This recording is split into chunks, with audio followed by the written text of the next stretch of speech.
everyone, and thanks for tuning in to my weekly video message. We are continuing with our series on Musar, the ancient Jewish practice which focuses on the cultivation of positive inner traits called midot. In these unprecedented and tumultuous times, I hope that cultivating and embodying these midot, or positive inner traits, will help us meet this moment with strength, courage, determination, and faith. Last week I spoke about cultivating the midah, or the trait of rachamim, which means compassion. I invited us to cultivate an even deeper compassion for those who are the most vulnerable in our society right now, and to redouble our efforts to care for and stand up for all of those who are experiencing harm in these times. This week I want to shift focus, and I want to talk about the midah, or the trait of bitachon, which means trust. Now, when you hear trust, I would imagine that some of you think that it's about cultivating a felt sense that God is looking out for us and that things will work out. This can be one way to think about trust, but I want to offer a different perspective from the Musar world, because when it comes to meeting this moment and responding to the great issues of our time, I think we need to cultivate a more balanced and active form of trust. As my teacher Rabbi David Jaffe taught me, Musar urges us to cultivate a balance between bitachon, trust, and hishtadlut, which means effort. The key is to exert as much effort as possible, to do everything in our power to fight back against the tyranny and cruelty we are seeing in this time, and to balance that effort with a trust in ourselves, in God, and in other people to do their part alongside us to build a world of compassion and freedom and human dignity. We start with hishtadlut here. We need to start by focusing on what is in our power to do. And there's plenty. We might feel powerless in these times, but there are many strategic and effective and important things we can do that can really make a difference.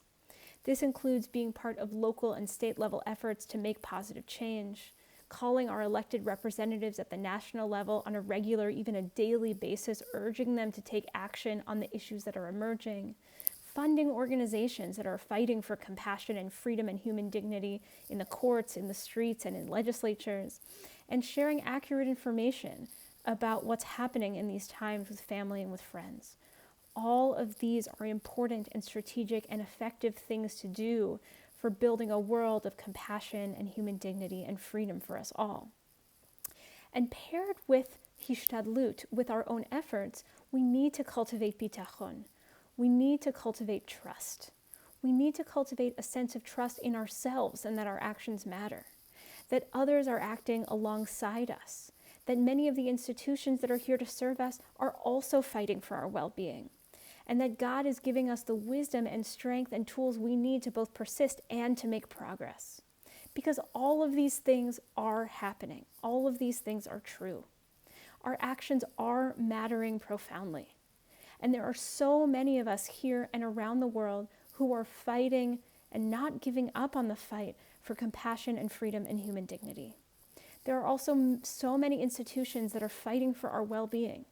And God is always here with us, giving us what we need, the strength, the wisdom, the ingenuity to persist and to make progress if we can learn to see God giving us this kind of support. Cultivating this kind of trust can not only help us see that we are part of a vast and powerful network of people who care and who are fighting for our world, fighting for our Jewish values, but cultivating this kind of trust can help any fear that we might be feeling, loosen its grip on us even just a little bit. Cultivating this kind of balance of effort and trust can help us take action in a sustainable way and can help us manage our fears and anxieties more effectively. For these reasons, I hope each of us, in our own ways, can cultivate a good balance between hishtadlut, effort, and bitachon, trust. With that, I want to invite each of us to reflect this week. In these tumultuous times, how much trust are you feeling in yourself or in others or in God? Are you feeling powerless and anxious, like nothing we or others do can make a difference and like God is just absent from the scene? Or are you feeling more grounded in a sense of trust in your own and others' power to act and make change and in God's support of us as well? And alongside acting for change, How can we deepen our trust in ourselves and in others who are also taking action, in the institutions that are fighting for our well-being, and in God as well? I look forward to hearing your responses to these questions. It's been wonderful to hear from some of you over these past weeks, and I hope more of you will share with me your own thoughts and your own experiences. You can reach me at rabbi@bettor.org. I look forward to hearing what's in your heart and your mind.